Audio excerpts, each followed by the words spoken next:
भगवान के पास वापस। प्रभुपाद श्री प्रभुपाद बोलते हैं वापस देवत्व की ओर। जुलाई 1978। गुलाम मानसिकता पर उनकी दिव्य कृपा। एसी भक्तिवेदांत स्वामी प्रभुपाद उनके शिष्यों में से एक और एक प्रमुख पेरिस न्यूज़वीक के एक रिपोर्टर के बीच बातचीत इस प्रकार है। साक्षात्कारकर्ता, मेरे लिए ईश्वर का अर्थ स्वतंत्रता है। श्री प्रभुपाद, हाँ, ईश्वर का अर्थ है स्वतंत्रता, बशर्ते आप ईश्वर के प्रति समर्पण करें। यही असली आजादी है। साक्षात्कारकर्ता, लेकिन हो सकता है कि मैं आपके ईश्वर के विचार को स्वीकार न करूं। हो सकता है कि मैं भगवान की पूजा करना चाहता हूं, या मैं भगवान की पूजा नहीं करना चाहता हूं। यही मेरी आजादी है, और यही मेरे लिए सबसे महत्वपूर्ण चीज है। श्री प्रभुपाद, एक बच्चे की स्वतंत्रता, उदाहरण के लिए, पूरी तरह से अपने माता पिता के संरक्षण में रहना है, तब उसे स्वतंत्रता है। लेकिन उनकी सुरक्षा के बिना उसे कोई स्वतंत्रता नहीं होगी, केवल पीड़ा होगी।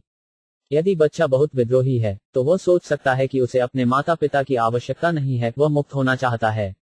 लेकिन वह सिर्फ एक बदमाश है। वह वास्तव में नहीं जानता कि स्वतंत्रता क्या है। इसी तरह, यदि आप भगवान के सामने आत्मसमर्पण नहीं करते हैं, तो आप अपनी स्वतंत्रता का दुरुपयोग कर रहे हैं, और आप अपनी स्वतंत्रता खो देंगे। भगवद गीता कहती है, दैवी है ऐसा गुणमयी मम माया दुरत्या। भौतिक प्रकृति इतनी मजबूत है कि वह आपको मुक्त होने की अनुमति नहीं देगी, लेकिन मम एव ये प्रपद्यन्ते, यदि आप कृष्ण की माया के बजाय कृष्ण को आत्मसमर्पण करते हैं, तो आप मुक्त हो जाएंगे। यदि आप कृष्ण के नियंत्रण को स्वीकार करने के लिए सहमत नहीं हैं, तो आप कृष्ण की भौतिक ऊर्जा से मजबूर होंगे। तो यह तथाकथित स्वतंत्रता क्या है? आपको समर्पण करना होगा। साक्षात्कारकर्ता, लेकिन क्या यह एक दमदार गुलाम मानसिकता नहीं है? श्री प्रभुपाद, हम कृष्ण के दास बनना चाहते हैं, और आप तथाकथित स्वतंत्रता चाहते हैं। लेकिन तुम नहीं जानते कि अगर तुम कृष्ण के दास नहीं बने, तो तुम्हें माया का दास बनना ही पड़ेगा। आत्मा का स्वभाव दास होना है, यही आपकी स्वाभाविक स्थिति है। और हम इसे व्यवहारिक रूप से देख सकते हैं। यदि लोग इस भौतिक प्रकृति के दास नहीं हैं, तो वे क्यों मर रहे हैं? तुम मरना नहीं चाहते, लेकिन तुम मरने के लिए मजबूर हो जाओगे। तो तुम आजाद कैसे हो? लेकिन क्योंकि लोग धूर्त हैं, वे इसे नहीं समझते हैं। वे खुद को आजाद समझ रहे हैं। साक्षात्कारकर्ता, लेकिन पूरे इतिहास में लोगों ने जीवन का पूरा आनंद लेने की स्वतंत्रता के लिए बहादुरी से लड़ाई लड़ी है, खुशी की खोज। श्री प्रभुपाद, इसका मतलब है कि वे सोच रहे हैं कि स्वतंत्रता का मतलब इंद्रियों का दास बनना है। हमारा कृष्ण भावनामृत दर्शन सिखाता है, अपनी इंद्रियों के दास मत बनो। और लोग सोचते हैं, ओह, लेकिन यह हमारी आजादी है। वे नहीं जानते कि मुक्त होने के प्रयास में वे अपनी इंद्रियों के दास बन रहे हैं। तुम्हारी आजादी कहाँ है? स्वतंत्र रूप से इंद्रिय तृप्ति का आनंद लेने का अर्थ है अपनी इंद्रियों का दास बनना। यह माया का भ्रम है। आप स्वेच्छा से माया की गुलामी स्वीकार कर रहे हैं और सोच रहे हैं, अब मैं स्वतंत्र हूं। यह भ्रम है।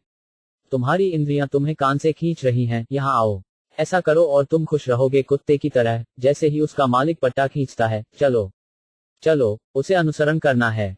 इसलिए लोग बिल्कुल कुत्तों की तरह होते जा रहे हैं, और वे मुक्त सोच रहे हैं, क्योंकि वे बुद्धिमान धूर्त हैं। वे समझ नहीं सकते कि वास्तविक स्वतंत्रता क्या है।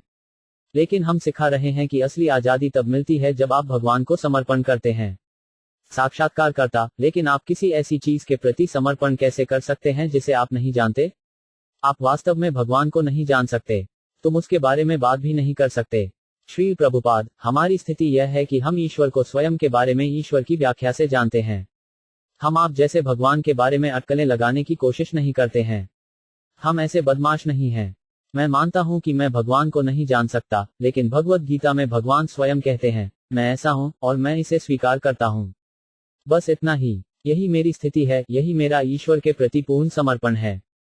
मैं नहीं जानता कि वह क्या है, लेकिन जब वह कहता है, मैं ऐसा हूं, तो मैं इसे स्वीकार करता हूं।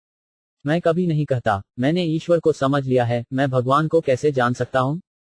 मैं सीमित हूं, और ईश्वर असीमित है। लेकिन वे कहते हैं, मत्तः परताराम नन्यात्, मुझसे बड़ा कोई सत्य नहीं है, और मैं इसे स्वीकार करता हूं।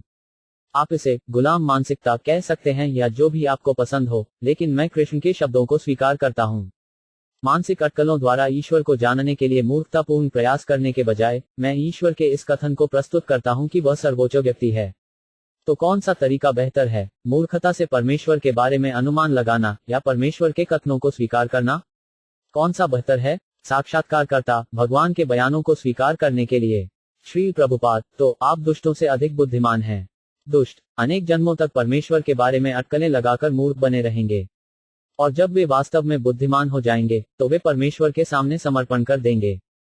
यह भगवत गीता में भी भगवान द्वारा कहा गया है, बहुन जन्मन ज्ञानवन मम प्रपद्यते। कई जन्मों के मानसिक अटकलों के बाद जब कोई वास्तव में बुद्धिमान हो जाता है तो वह कृष्ण को आत्मसमर्पण करता है। मैंने पहले ही कृष्ण को आत्मसमर्पण कर दिया है, आपको इंतजार क्यों करना चाहिए? भक्त, एक समस्या यह है कि उनके पास कभी भी ऐसे अधिकारी नहीं थे जिनके सामने वे समर्पण कर सकें। यहाँ तक उनके माता पिता ने भी उन्हें धोखा दिया है। श्री प्रभुपाद, यह एक सच्चाई है। माता पिता भी बदमाश हैं। जब तक आप किसी ऐसे व्यक्ति के पास नहीं जाते जो कृष्ण का प्रतिनिधि है, जिसने कृष्ण को समझ लिया है, तब तक धूर्तता बनी रहती है।